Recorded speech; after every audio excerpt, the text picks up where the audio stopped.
Priya sat in the small hospital room, holding her newborn daughter close to her chest. The baby's tiny fingers wrapped around hers, and for a moment, everything felt perfect.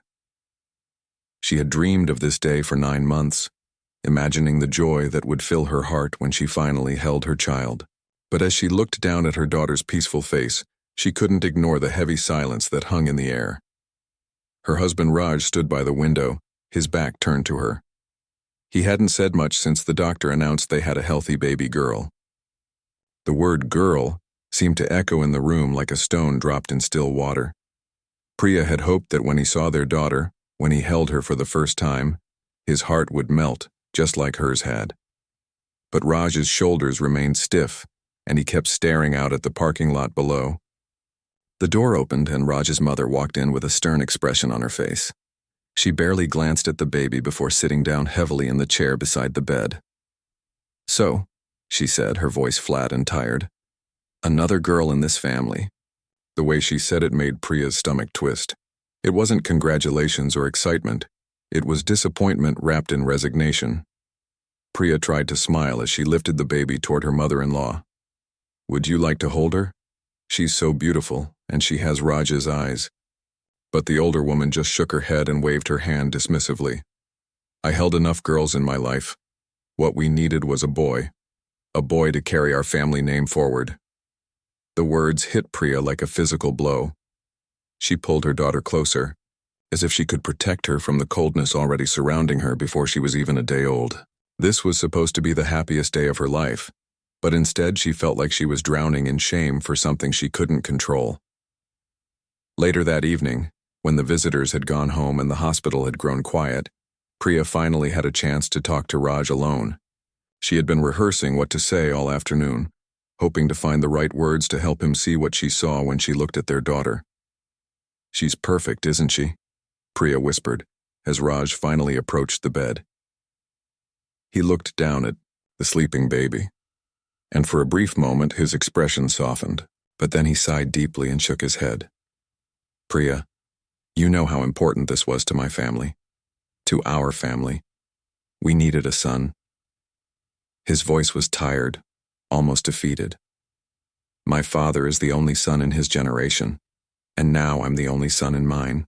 Someone has to continue the family line." Priya felt tears building in her eyes, but she fought them back. "But we have a child, Raj. A healthy, beautiful child. Isn't that what matters most? We can try again later if you want. But right now, can't we just be happy about her?"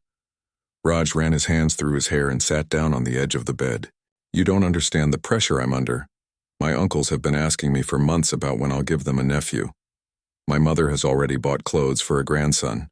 Everyone was so sure this would be the boy our family has been waiting for." The next few days at the hospital were a blur of mixed emotions. During the day, when friends and relatives came to visit, Priya tried to put on a brave face, but she noticed how different people reacted when they learned the baby was a girl.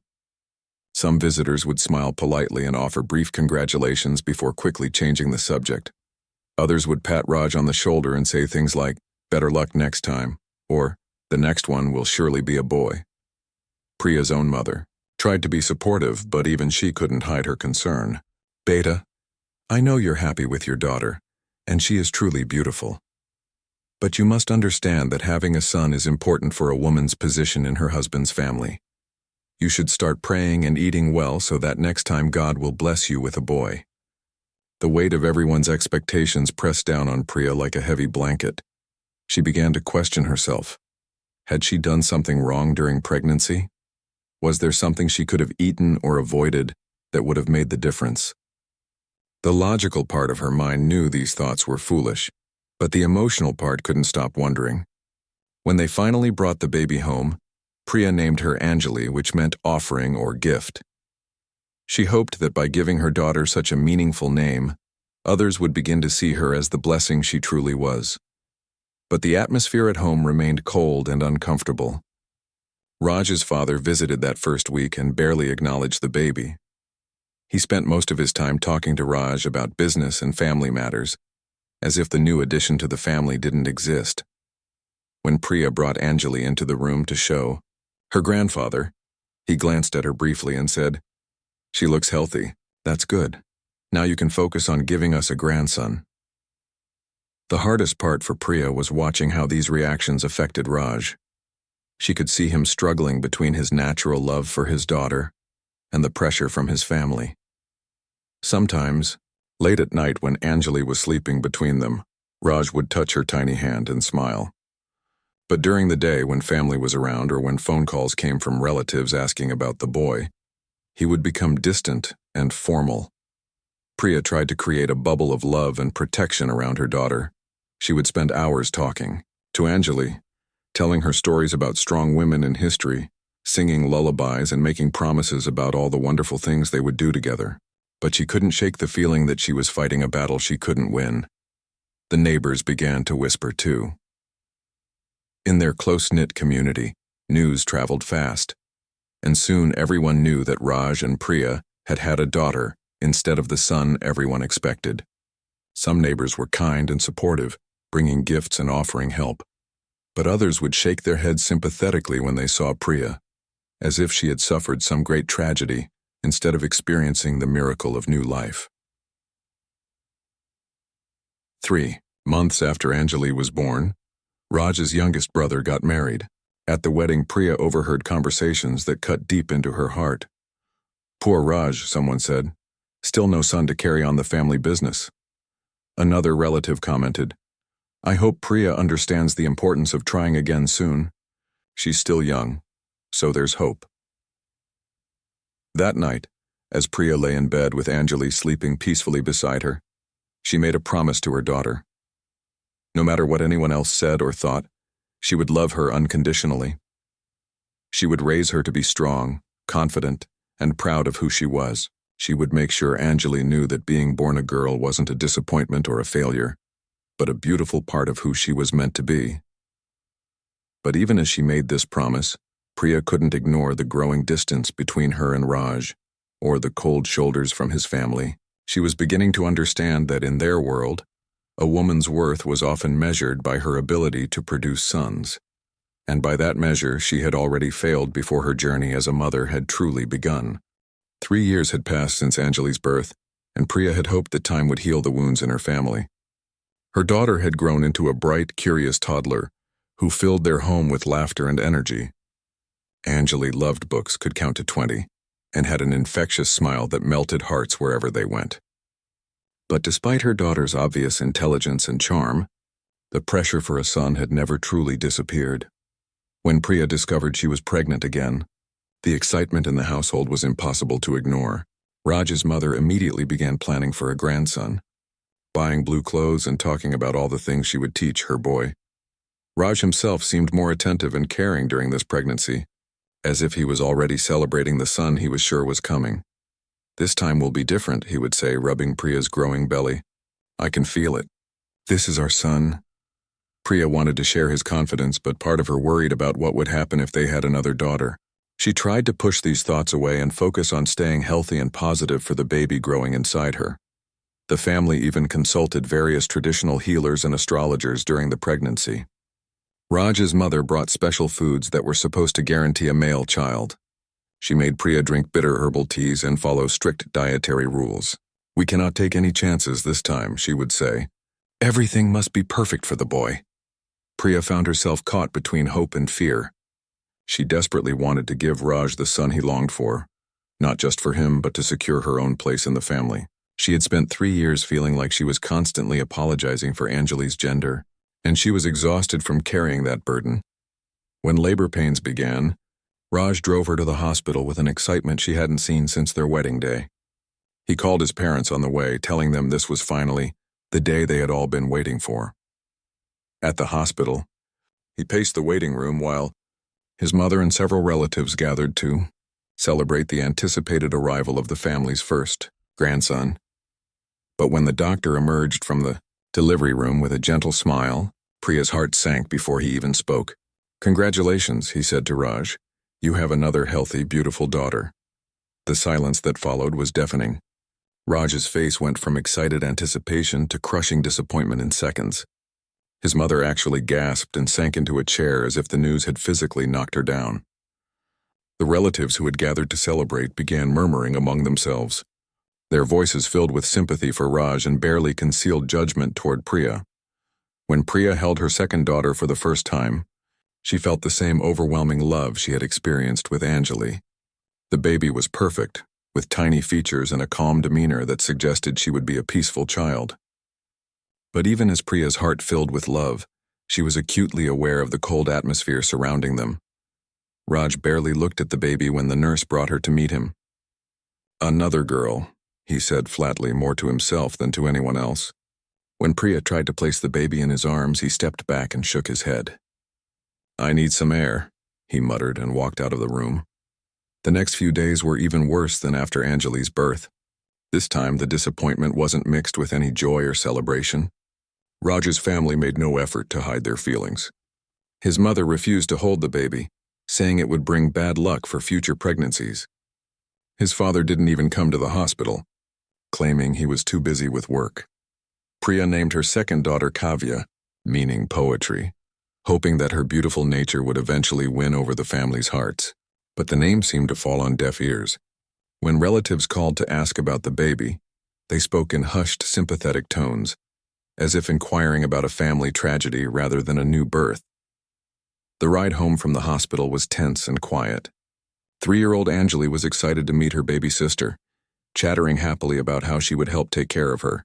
But Raj drove in silence, his jaw clenched, while his mother sat in the back seat making occasional comments about how this situation was truly unfortunate and how they would need to try again very soon. At home, the difference in treatment became even more obvious. While friends and neighbors had brought gifts and food when Anjali was born, this time only a few close friends stopped by. The gifts were fewer and less enthusiastic. Some people didn't visit at all, and Priya began to understand that having 2 daughters was seen as a pattern of failure rather than 2 separate blessings. Raj started staying late at work more often, claiming he had extra projects and responsibilities, but Priya suspected he was simply avoiding coming home to face the reality of another daughter. When he was home, he was distant and moody, snapping at Anjali for normal toddler behavior and barely acknowledging baby Kavya's existence. The breaking point came 3 weeks after Kavya's birth. Raj's mother sat Priya down for what she called an important conversation. The older woman's face was stern and her voice was cold as she spoke. "Priya, I need you to understand something. This family has been waiting for a grandson for years. Raj is the only son, and it's his responsibility to continue our family line. 2 daughters. This is becoming a serious problem." Priya held Kavya closer to her chest as she listened, feeling her heart pound with anxiety about what was coming next. "I've been talking to some other mothers and mothers-in-law in our community," the woman continued. "There are medical treatments now, ways to ensure you have a boy next time. You need to see specialists, get tests done, whatever it takes. We cannot afford another mistake." The word mistake hit Priya like a slap. She looked down at Kavya's peaceful sleeping face and felt a surge of protective anger. "She's not a mistake," Priya said quietly. "She's a beautiful, healthy baby."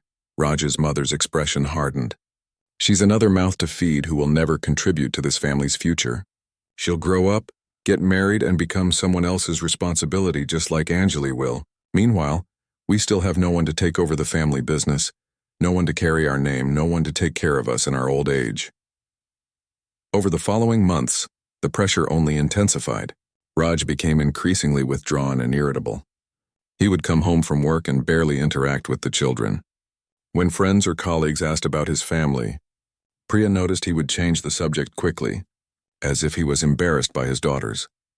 The extended family gatherings became torture for Priya. While other mothers proudly showed off their sons and talked about their achievements, Priya sat quietly with Anjali and Kavya, feeling like an outsider in her own family. Cousins would ask Anjali, "Where's your baby brother?"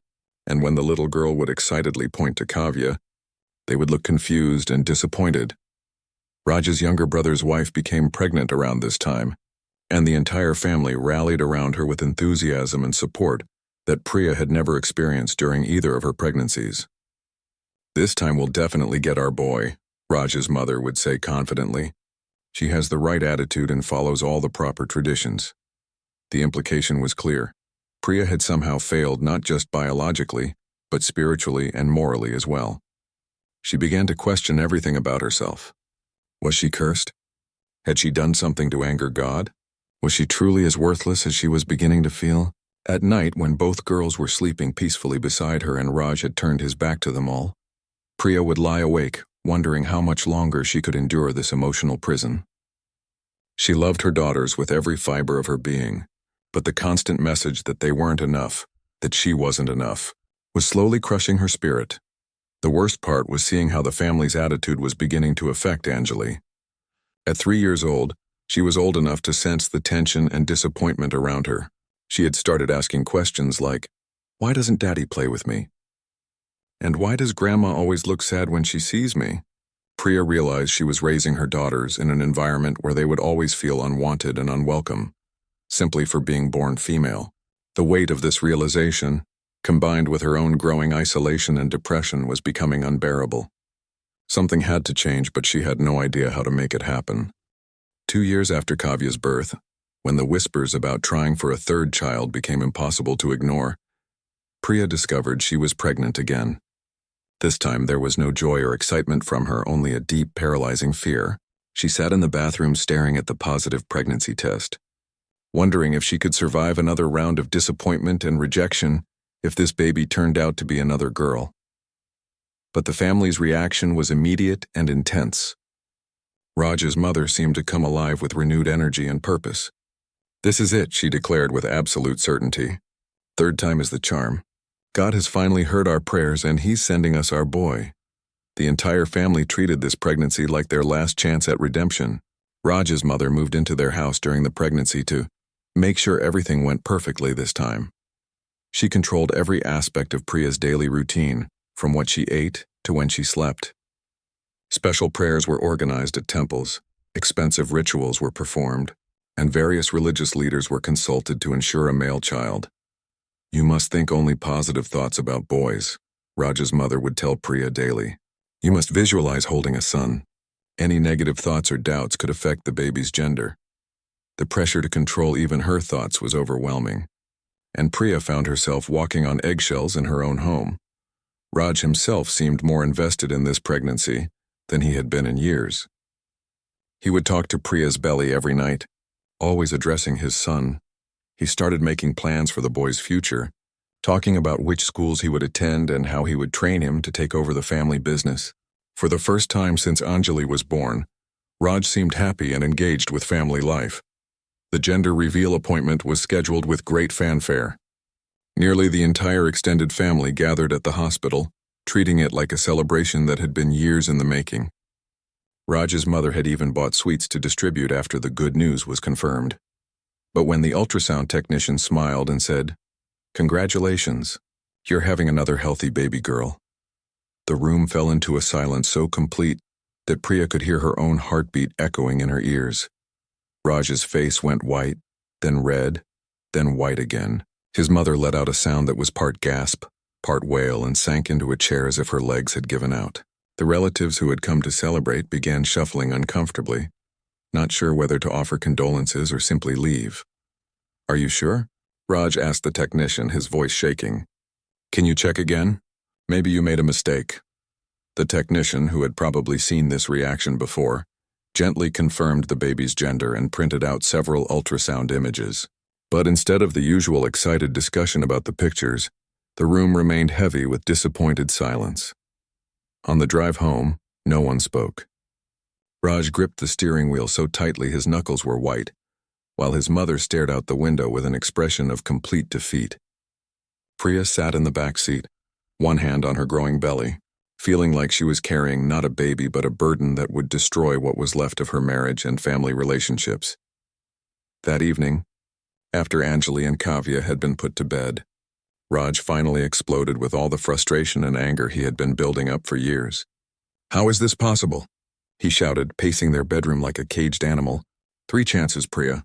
3 chances to give me a son, and you've failed every single time." Priya tried to defend herself, explaining that the baby's gender wasn't something she could control. But Raj wasn't interested in logic or science. "Other women in our family have sons," he said. "My cousin's wives, my brother's wife, even the neighbor's wife who's younger than you. What's wrong with you? Why can't you do this one simple thing that every other woman seems able to do? His mother joined the conversation, her voice filled with bitter disappointment. I've tried everything, she said. Special foods, prayers, rituals, visits to holy places. I even spent thousands of rupees on that special doctor who guaranteed a boy. Nothing works because... She paused and looked directly at Priya. Because some women are just cursed. The word cursed hung in the air like poison. Priya felt something inside her break at that moment. After years of trying to be the perfect daughter-in-law, the perfect wife, the perfect mother, she was being blamed for something completely beyond her control. Maybe, Raj's mother continued, it's time we considered other options. I know families where the husband took a second wife when the first couldn't provide sons. It's not ideal, but what choice do we have? Priya couldn't believe what she was hearing. You're talking about Raj marrying someone else because I had daughters?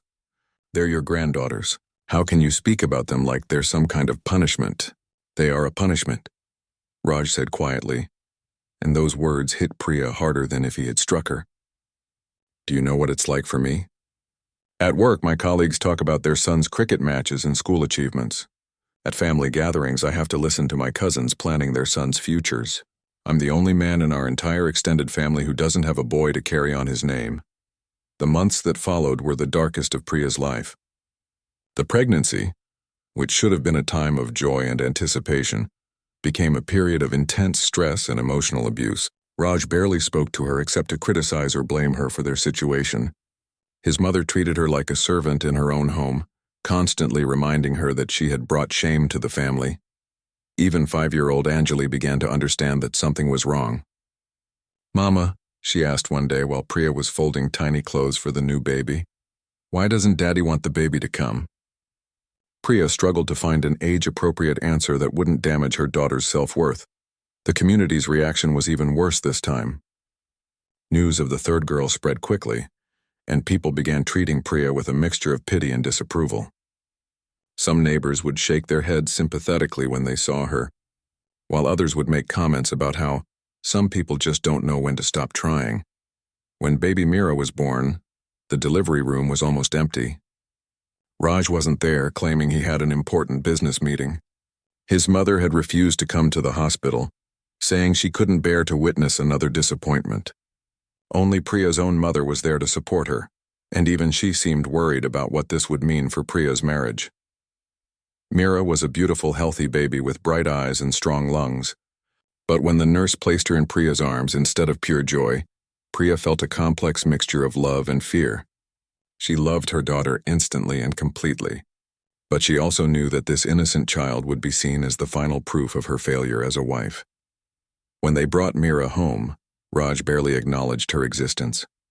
He wouldn't hold her, wouldn't help with nighttime feedings, and rarely even looked at her. Anjali and Kavya, now 5 and 2, were excited about their baby sister, but even they seemed to sense the tension and sadness that had settled over their home like a dark cloud. The final blow came when Raj's mother announced that she had been in contact with a marriage broker about finding Raj a second wife.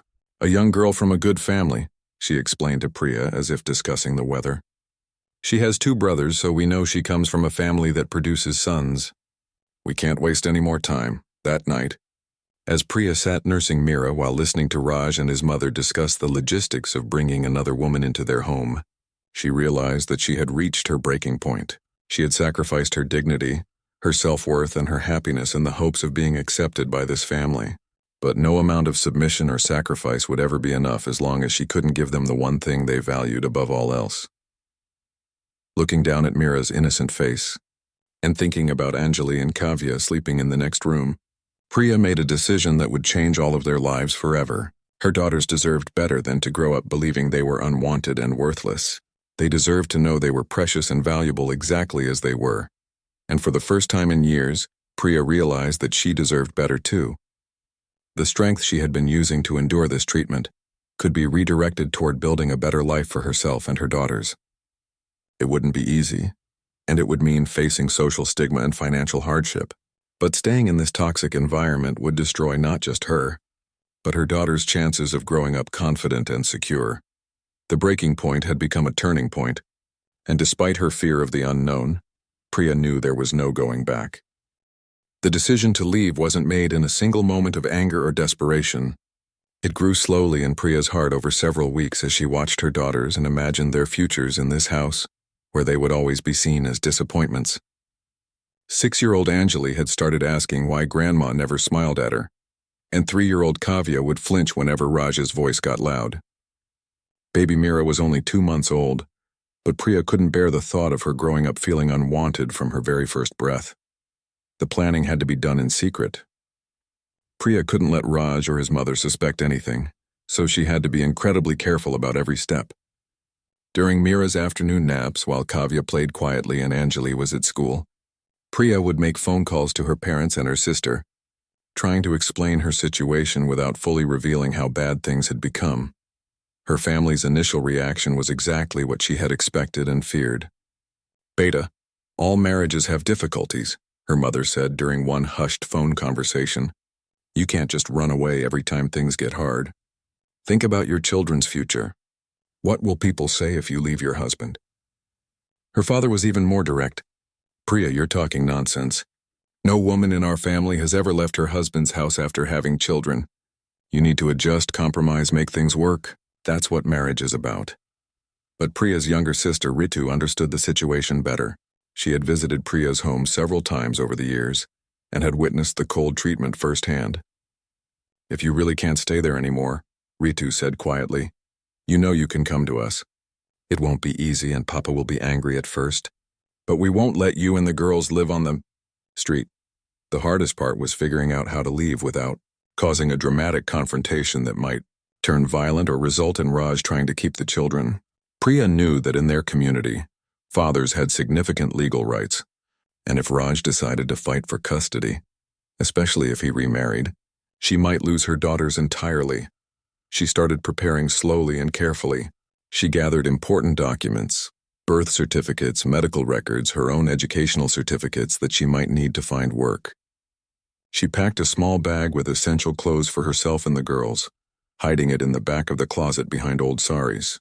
She even saved small amounts of money from the household budget whenever she could, knowing she would need something to survive on until she could find a job. The opportunity came 3 months after Mira's birth. Raj had gone out of town on business for a week, and his mother had decided to visit her sister in another city during the same time. For the first time in months, Priya was alone in the house with her daughters, and she realized this might be her only chance to leave without a confrontation. She called Ritu that evening after putting the girls to bed. "I'm ready," she said simply. "Can you come get us tomorrow?" "Are you absolutely sure about this?" Ritu asked. "Once you take this step, there's no going back. Raj will be furious and society will judge you harshly. You'll be a single mother with 3 small children and no job. Are you really prepared for that?" Priya looked around the house that had never truly felt like home, where her daughters were treated like burdens instead of blessings. "I'm more afraid of what will happen to my girls if we stay," she answered. "I can handle being poor or judged by society, but I can't handle watching my daughters grow up believing they're worthless." The next morning, Priya woke up early and packed quickly while the girls were still sleeping. She took only what they absolutely needed: clothes, some toys, and the few pieces of jewelry that had been gifts from her own family. She left behind everything Raj's family had given her, not wanting to be accused of stealing. Waking up Anjali was the hardest part. The little girl was old enough to understand that something unusual was happening, but too young to fully grasp the situation. "Are we going on a trip, Mama?" she asked as Priya helped her get dressed. "Yes, Beta," Priya said, trying to keep her voice steady. "We're going to stay with Aunt Ritu for a while. It will be like an adventure." Anjali seemed excited about the prospect of staying with her favorite aunt, and Kavya was too young to question anything as long as she was with her mother. Baby Mira slept peacefully in her carrier, unaware that her entire world was about to change. Ritu arrived with her husband just after breakfast. Priya's brother-in-law looked uncomfortable about the whole situation, but he helped load their few belongings into the car without asking too many questions. As they drove away from the house where Priya had lived for 7 years, she didn't look back. She was too afraid that if she saw it disappearing behind them, she might lose her courage and ask to be taken back. The drive to her parents' house took 3 hours, and during that time Priya's mind raced between relief and terror. She was free from the constant criticism and rejection, but she was also completely dependent on her family's goodwill with no plan for how to support herself and 3 children. Her parents' reaction was a mixture of worry, disappointment, and reluctant acceptance. Her mother immediately took charge of settling the girls, fussing over how thin Kavya looked and how much Mira had grown since she had last seen her. But her father pulled Priya aside for a serious conversation. "I hope you understand what you've done," he said. "You've left your husband's house with his children. In our society, people will blame you for breaking up the marriage no matter what happened inside that house. Some will say you should have tried harder, adjusted more, been more patient." Priya nodded, knowing he was right about society's reaction. "But Papa, you didn't see how they treated the girls. Anjali is starting to believe something is wrong with her because she's a girl. How could I let my daughters grow up in that environment?" Her father sighed deeply. "I'm not saying you were wrong, Beta. I'm just saying the path ahead will be very difficult. People will talk and some will treat you badly. You'll need to be strong not just for yourself but for your girls too." The first few weeks were the hardest. Raj returned from his business trip to find his house empty, and immediately began calling, demanding that Priya return with the children. His mother was furious, screaming over the phone about how Priya had stolen the children and brought shame to both families. "You think you can just run away from your responsibilities?" Raj shouted during one particularly difficult phone call. "Those are my daughters too, and you have no right to take them away from me." For a moment, Priya wondered if he was right. Did she have the right to take the children away from their father, even if that father had rejected them? But then she remembered how he had refused to hold Mira, how he had talked about taking a second wife, how he had called his own daughters a punishment. "You didn't want them when they were in your house," she said quietly. "You called them disappointments and failures. You were planning to replace me with another wife. Why do you suddenly care about them now?" The calls eventually stopped when Raj's lawyer advised him that pursuing custody would be difficult and expensive, especially since he would have to explain in court why his wife had left with their children. The social stigma of a public custody battle wasn't something his family wanted to face, but the community's reaction was swift and harsh. News of Priya's departure spread quickly through their social circles and opinions were divided. Some women quietly supported her decision, understanding the pressure she had faced, but they couldn't voice their support publicly. Others criticized her harshly for abandoning her marriage and denying her children their father. The financial reality was daunting. Priya had no job, no income, and 3 small children to support. Her parents were helping with basic needs, but she knew she couldn't depend on them forever. Her father was approaching retirement, and they had their own financial limitations. But for the first time in years, despite the uncertainty and fear, Priya felt like she could breathe freely. Her daughters were in an environment where they were loved and welcomed simply for being themselves. Anjali started smiling more and asking fewer worried questions about why people seemed sad around her. Kavya began chattering happily again, no longer walking on eggshells to avoid triggering adult anger. And when Priya looked at baby Mira sleeping peacefully in her arms, instead of feeling shame about her gender, she felt only love and determination. Her daughter would grow up knowing she was wanted, valued, and cherished exactly as she was. The courage to leave had been the hardest thing Priya had ever done. But as she watched her daughters playing together in her parents' garden, laughing and carefree for the first time in months, she knew she had made the right choice. Now she just had to find the strength to build a new life for all of them. Living in her parents' house with 3 small children was both a blessing and a challenge. While Priya was grateful for their support, she knew this arrangement couldn't last forever. Her father's income was modest, and adding 4 more people to the household was straining their budget.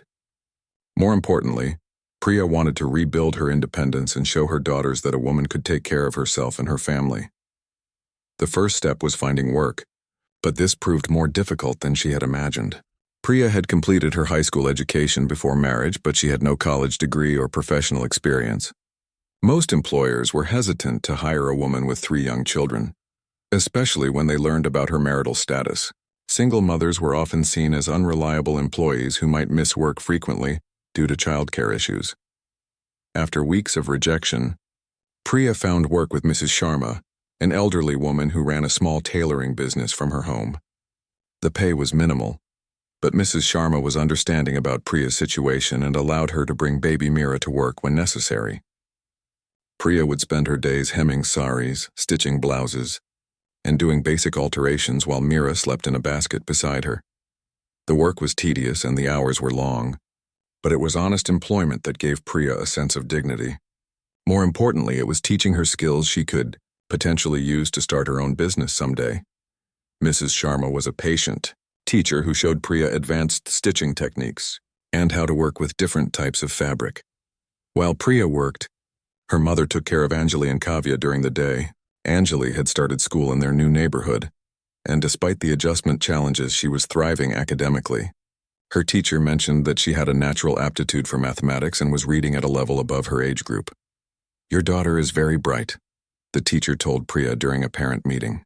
"She asks thoughtful questions and helps other students with their work. You should consider additional education opportunities for her." Hearing praise for Anjali felt wonderful after years of her intelligence being overlooked because she wasn't a boy. Priya made a mental note to encourage Anjali's academic interests, even if money was tight. Kavya, now 4 years old, was developing her own personality and interests. She loved drawing and would spend hours creating colorful pictures with whatever materials she could find. Her artistic ability was remarkable for her age, and she had an eye for color and composition that impressed adults. Priya started saving small amounts to buy Kavya proper art supplies, knowing that nurturing her daughter's talent was important for her development. Baby Mira was growing into a happy, active toddler who brought joy to everyone around her. She had inherited Priya's determination and seemed fearless in everything she attempted. She was walking early, climbing onto furniture, and showing signs of being a natural leader even at such a young age. Watching her daughters develop their individual personalities and talents made Priya realize how much their potential had been stifled in Raj's house. Here they were encouraged to explore their interests, ask questions, and express themselves freely. Anjali no longer worried about whether her achievements mattered, because she wasn't a boy. Kavya didn't hesitate to show her artwork to adults, confident that they would appreciate her efforts. But the financial pressure was constant and overwhelming. Priya's income from tailoring barely covered their basic expenses, even with her parents' help. She knew she needed to find a way to earn more money, but with her limited education and experience, options were scarce. One evening, while helping Anjali with her homework, Priya had an idea. She was explaining a mathematics concept to her daughter when she realized how much she enjoyed teaching. Anjali learned quickly and seemed to understand concepts better when Priya explained them than when she tried to figure them out from her textbook alone. "Mama," Anjali said, "you're better at explaining this than my teacher. You should teach other kids too." The suggestion sparked something in Priya's mind. She began to consider the possibility of offering tutoring services to neighborhood children. She had always been good at mathematics and science during her own school years, and she seemed to have a natural ability to break down complex concepts into simpler terms. After discussing the idea with her parents, Priya decided to try advertising her tutoring services. She made simple flyers and posted them around the neighborhood, offering help with homework and exam preparation for primary school students. The rates she charged were modest, but still more than she could earn from tailoring work.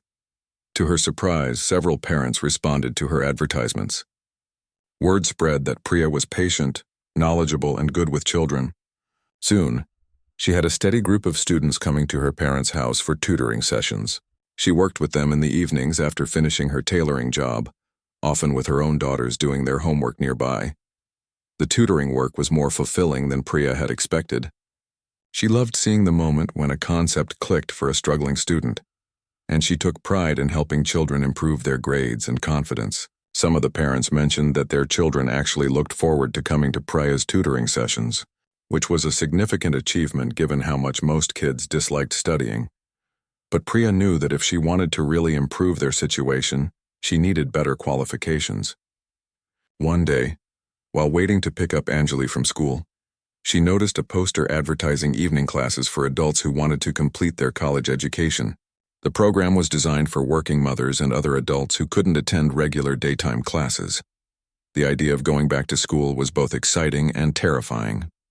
Priya hadn't been in a classroom for over a decade, and she worried about whether she could handle the academic workload while caring for 3 children and working to support them. But she also knew that a college degree would open up better employment opportunities and allow her to charge more for tutoring services. After long discussions with her family, Priya decided to enroll in the evening college program. The classes were held 3 nights a week, and she could study at home during her free time. Her mother agreed to help with childcare during class hours, understanding that this was an investment in their family's future. The first few weeks of classes were challenging. Priya felt intimidated by younger classmates who seemed more confident and better prepared. But gradually, she found her rhythm and discovered that her life experiences had given her a maturity and focus that many of her classmates lacked. She approached her studies with the same determination she had used to escape her marriage and build a new life for her daughters. Balancing work, school, and motherhood was exhausting. Priya's typical day started at dawn and ended well after midnight. She would get the girls ready for school and daycare, work her tailoring job, attend classes or study, conduct tutoring sessions, help with her daughter's homework, and then stay up late completing her own assignments. But seeing the positive changes in her daughters made every sacrifice worthwhile. Anjali was excelling in school and had started talking about becoming a doctor or engineer when she grew up. Kavya's artistic abilities were developing rapidly, and she had won a drawing contest at the community center. Even little Mira seemed more confident and outgoing than she might have been in the restrictive environment of Raj's house. The hardest moments came when Priya was exhausted and overwhelmed, wondering if she was doing the right thing by putting her family through this period of uncertainty and financial struggle. Sometimes, late at night while studying, she would think about how much easier life might have been if she had just accepted her situation and stayed with Raj. But then she would look at her daughters sleeping peacefully, knowing they were growing up in an environment where their dreams and ambitions were encouraged rather than dismissed.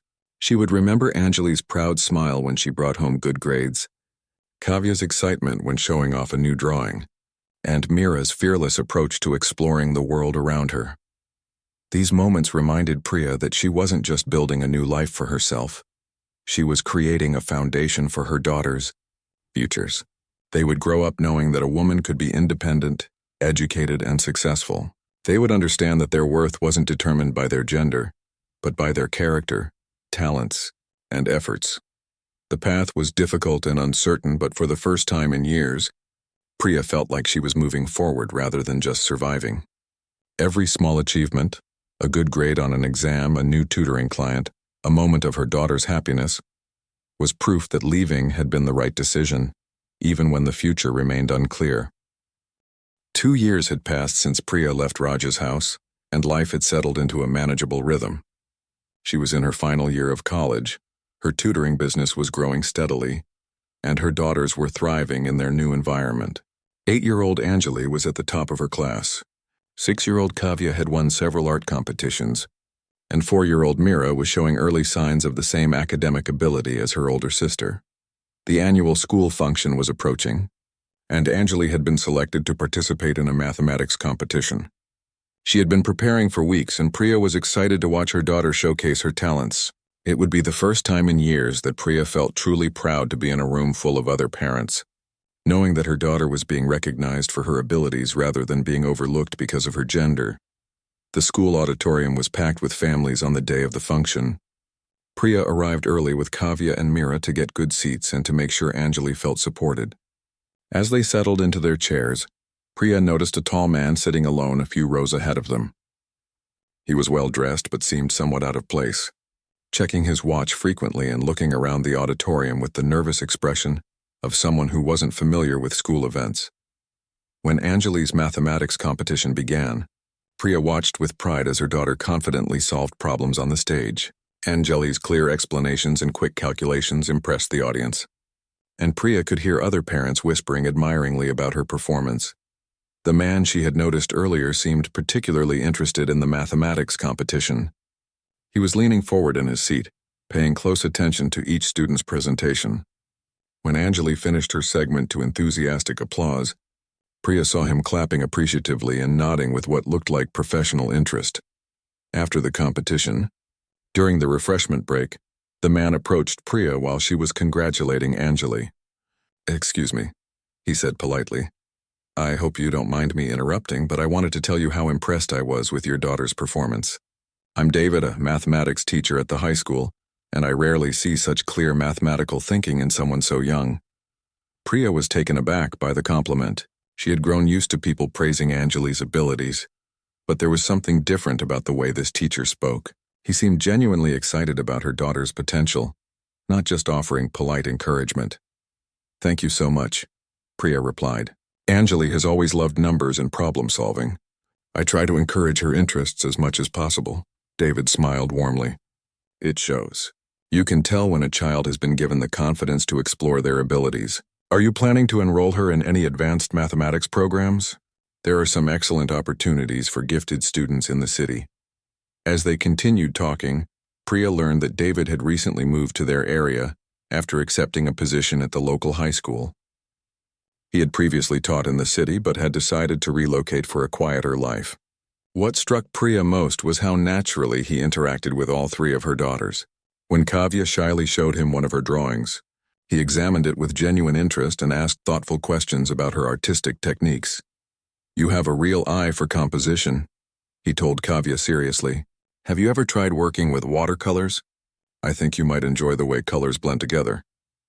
Kavya beamed at the suggestion and immediately began chattering about different art supplies she wanted to try. Even little Mira, who was sometimes shy around strangers, warmed up to David quickly. When she announced that she was going to be a scientist when she grew up, David didn't dismiss her declaration as cute childhood nonsense.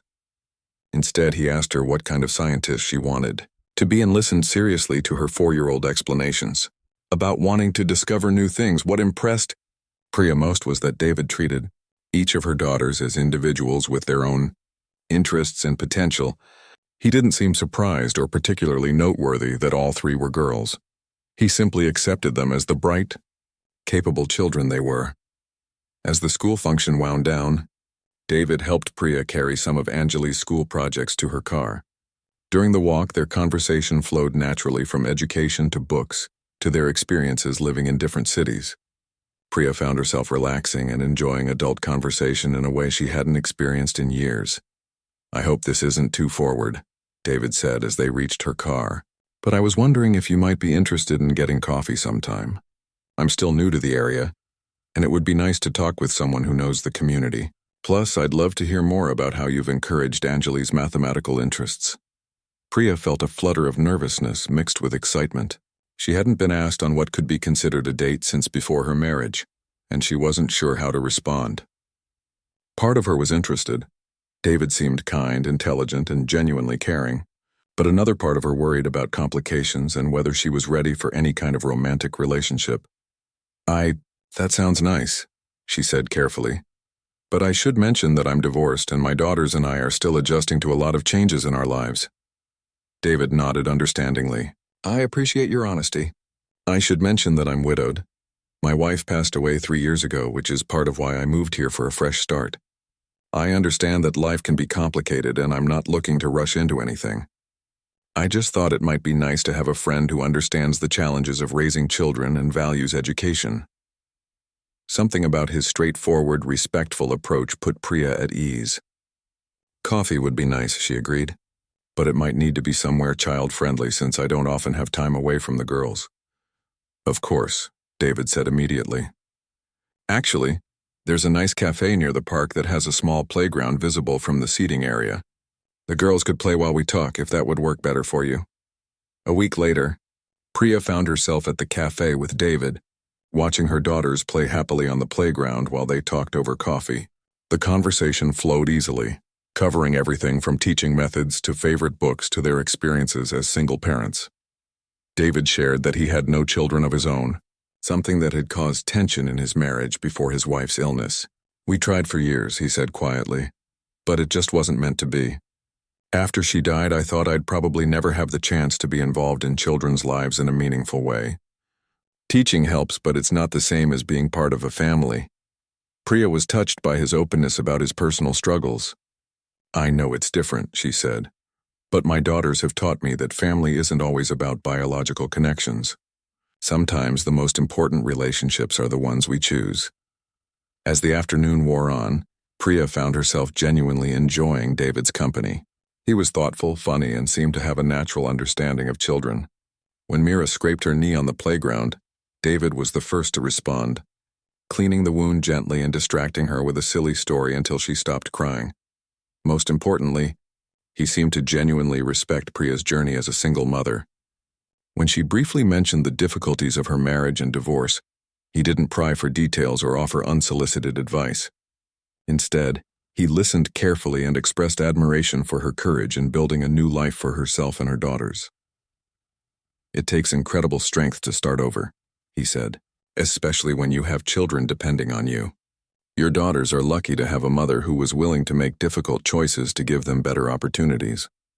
As they prepared to leave, David helped gather the girls' toys and walked them back to Priya's car. "I've really enjoyed today," he said. "Would you be interested in doing something like this again? Maybe next time we could bring a picnic to the park if the weather's nice." Priya found herself looking forward to seeing him again, which surprised her. She had been so focused on work, school, and raising her daughters that she hadn't thought about romance or companionship. But David's presence felt natural and comfortable, not like an additional complication in her already busy life. "I'd like that," she said, meaning it.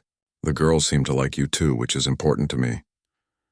"They're wonderful children," David replied, looking over at where Anjali was helping Kavya buckle her seatbelt, while Mira chattered about something she had seen at the playground.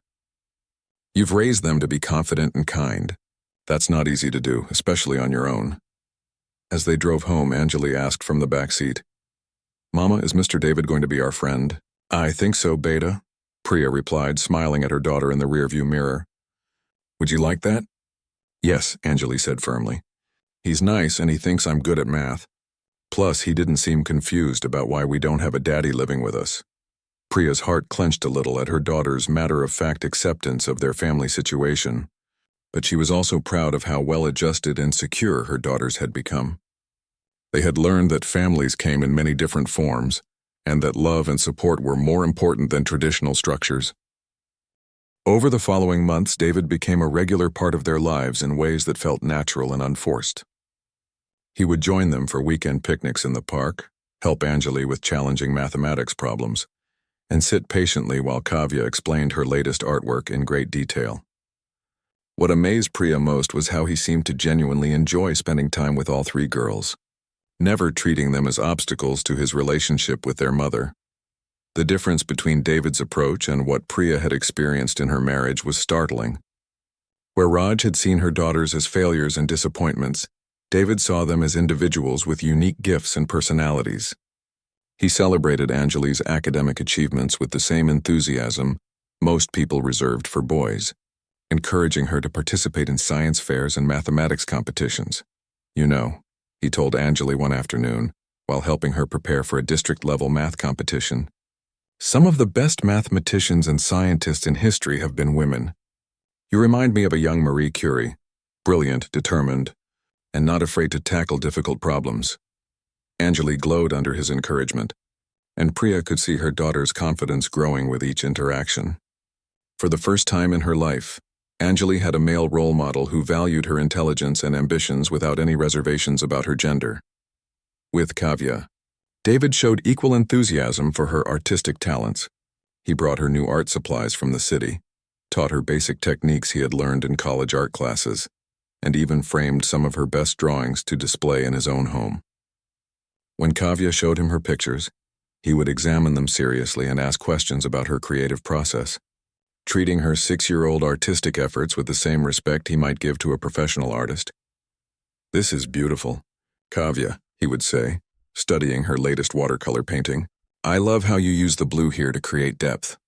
Have you thought about what you want to paint next?" Even little Mira, who was still just 5 years old, received David's full attention and respect. When she announced her various career ambitions, scientist one day, astronaut the next, president of the country after that, David would engage seriously with her ideas and ask follow-up questions that made her feel heard and valued. "President Mira," he would say solemnly, "what would be the first thing you would do to help people in our country?" And Mira would launch into detailed explanations of her plans to make sure all children had enough food and toys. While David listened with genuine interest, as their friendship deepened into something more, Priya found herself amazed by David's consistent behavior. She had been waiting for him to show his true feelings about having 3 daughters to deal with, or to suggest that their relationship might be easier if the girls weren't always around. But that moment never came. Instead, David began including the girls in his own plans and decisions. When he decided to plant a garden behind his house, he asked for their input on what flowers and vegetables to grow. When he was choosing books for his classroom library, he consulted Anjali about what might interest students her age. When he planned weekend activities, he always made sure there would be something for all 3 girls to enjoy. One evening, after the girls had gone to bed, Priya finally voiced the question that had been troubling her. They were sitting in her parents' garden, enjoying the cool evening air and talking about their days. "David," she said carefully, "I need to ask you something, and I want you to be completely honest with me." He looked at her with concern. "Of course. What's on your mind? Do you ever feel burdened by my daughters? I know you didn't sign up to be involved with a woman who has 3 children. Sometimes I worry that you're just being polite about including them, but that you might secretly wish things were different." David was quiet for a moment, seeming to consider his words carefully. Then he turned to face her fully, his expression serious but warm. "Priya, can I tell you what I see when I look at your family? I see a brilliant little girl who loves mathematics and asks questions that would challenge high school students. I see an artist who creates beauty with whatever materials she can find and isn't afraid to experiment with new techniques. I see a future leader who believes she can change the world and has the determination to probably do it. And I see a mother who sacrificed everything to make sure her daughters could grow up believing in themselves." He paused, reaching for her hand. "I'm not being polite when I include them in our plans. They're not obstacles to overcome or burdens to bear. They're 3 amazing people who happen to be part of the package deal that comes with loving you. And honestly, I can't imagine wanting it any other way." Priya felt tears building in her eyes as she listened to his words. After years of feeling defensive about her daughters, of constantly apologizing for their existence or their gender, here was someone who saw them as additions to his life rather than complications. "But David," she said, "you never had children of your own. Don't you wonder what it would have been like to have a son? To have a child who carried your name and looked like you?" David smiled sadly. "Of course I wondered about that when my wife and I were trying to have children. But you know what I've learned? Biology doesn't determine love. Some of my students feel more like family to me than some of my actual relatives. And your daughters. They've brought more joy into my life in these few months than I've felt in years." He looked toward the house where the girls were sleeping. "Anjali shows me her math homework with the same pride another child might show their father. Kavya insists on drawing pictures for me to take to work. Mira hugs me goodbye when I leave like I'm someone who matters in her world. How could I want anything different than that?" As winter approached, David began hinting that he wanted their relationship to become more serious. But what impressed Priya most was how he approached the subject. Instead of pressuring her for a decision about marriage, he talked about their future as a family unit, all 5 of them together. "I've been thinking about the house I'm renting," he mentioned one afternoon while they watched the girls play in the fallen leaves. "It's nice, but it's really too big for just me. The previous tenant left behind bunk beds in one of the bedrooms, and there's a perfect space for an art studio if someone wanted to set one up." The hint was clear, but he wasn't pushing. He was simply letting her know that he had been thinking about a future that included all of them, and that he had already started planning for the practical aspects of blending their lives when Priya shared her concerns about what people would think. A divorced woman with 3 children, marrying again. David's response surprised her with its firmness. "Priya, I've learned that people will always find something to criticize. If you were childless, they'd say you were barren. If you had sons, they'd say you were lucky. If you had married me immediately after leaving Raj, they'd say you were impulsive. If you wait years, they'll say you're too independent. The only opinion that matters is ours, and the only people we need to consider are these 3 girls who deserve to grow up in a home where they're celebrated." The turning point came during a family dinner at Priya's parents' house. David had been invited to join them, and as they sat around the table, Priya watched him interact with her extended family.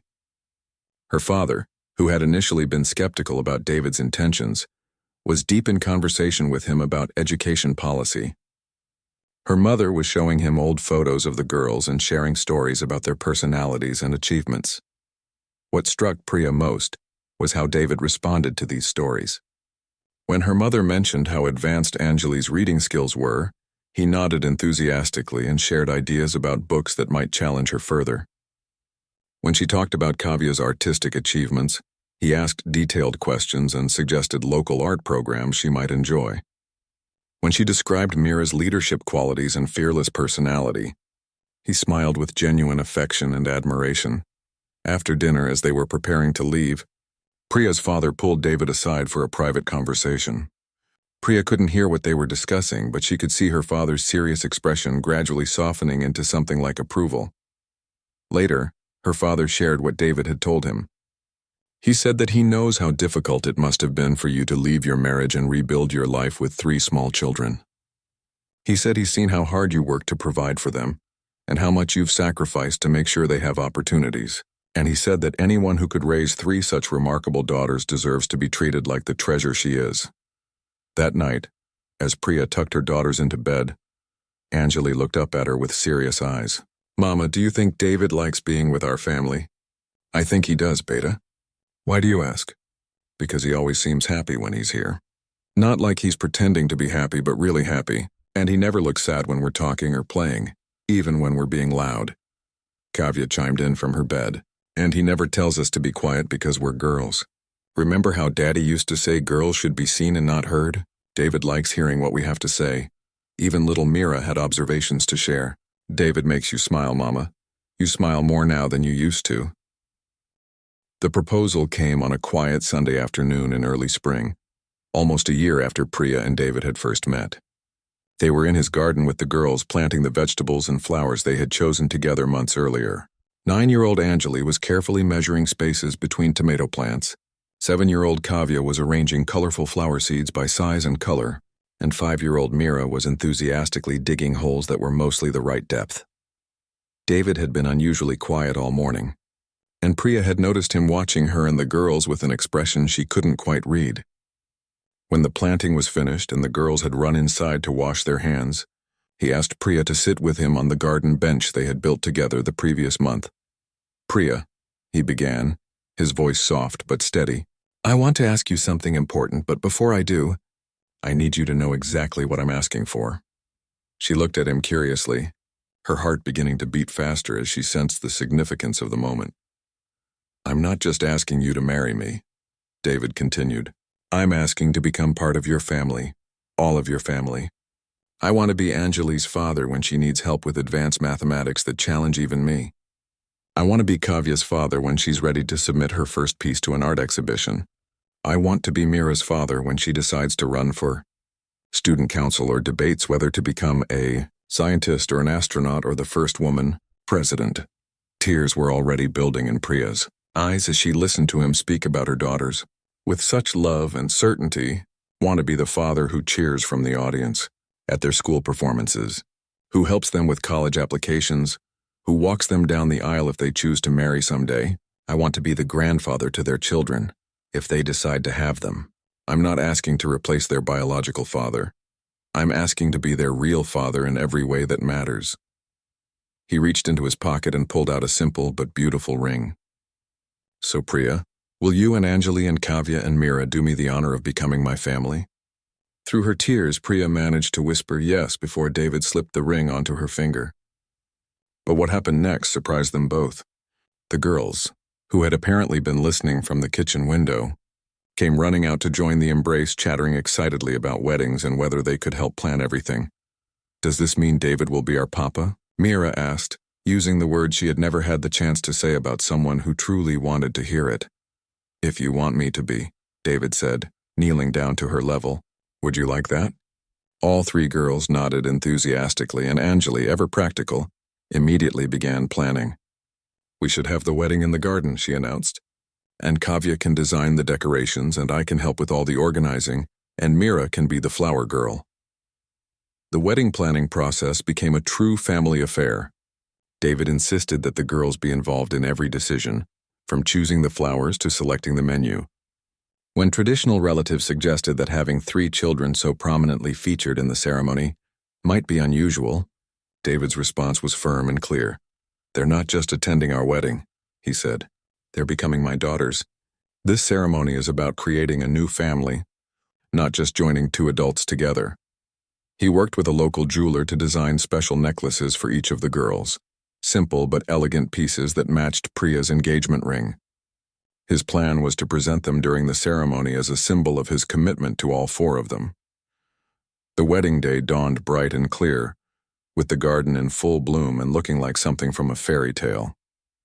Kavya's artistic eye had transformed the space with handmade decorations and carefully arranged flowers. Anjali had coordinated all the logistics with the efficiency of a professional wedding planner. And Mira had practiced her flower girl walk countless times, determined to be perfect for Papa David's special day. As the small group of family and close friends gathered in the garden, Priya felt a peace and joy she had never imagined possible.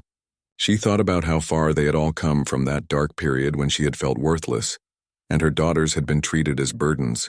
Now they were celebrating not just her marriage, but the formation of a family where every member was cherished. When it came time for the vows, David surprised everyone by addressing his promises not just to Priya, but to each of the girls individually. Anjali, he said, looking directly at her as she stood beside Priya in her carefully chosen dress. I promise to support your dreams no matter how big they are. I promise to challenge you intellectually, to celebrate your achievements and to remind you that your gender makes you strong, not limited. I promise to be the father who believes in you completely. He turned to Kavya, who was clutching a small bouquet she had helped arrange. Kavya, I promise to nurture your creativity and artistic spirit. I promise to provide you with the materials and opportunities you need to develop your talents. I promise to hang your artwork proudly and to help you share your gifts with the world. I promise to be the father who sees the beauty you create. Finally, he looked at little Mira, who was grinning up at him with complete trust and affection. Mira, I promise to encourage your leadership and your fearless spirit. I promise to listen to your big ideas and help you make them reality. I promise to teach you that you can be anything you want to be, and to be the father who stands behind you as you change the world. The guests were visibly moved as David presented each girl with her special necklace, explaining that they represented his commitment to love and protect them forever. When he placed the delicate chain around Anjali's neck, she whispered, "Thank you, Papa David." Kavya hugged him tightly when she received hers, and Mira announced loudly, "This is the best day ever." Then David turned to Priya, taking her hands in his as he prepared to make his vows to her. Priya, I promise to love you not despite your daughters, but because of the incredible mother you are to them. I promise to build a home where all four of you feel safe, valued, and cherished. I promise to be your partner in raising 3 remarkable young women who will change the world in their own unique ways. His voice grew stronger and more emotional as he continued. I promise to see your daughters as the greatest blessings in my life, because that's exactly what they are. Anjali's brilliance lights up every room she enters. Kavya's creativity brings beauty to everything she touches. Mira's determination and leadership inspire everyone around her. You have given me the privilege of becoming father to 3 extraordinary girls, and I will spend the rest of my life proving myself worthy of that honor. When Priya spoke her vows, she talked about finding love she had never believed possible. Not just romantic love, but the love of someone who embraced her entire family without reservation. You saw us as a package deal, she said through happy tears. But more than that, you saw us as a treasure.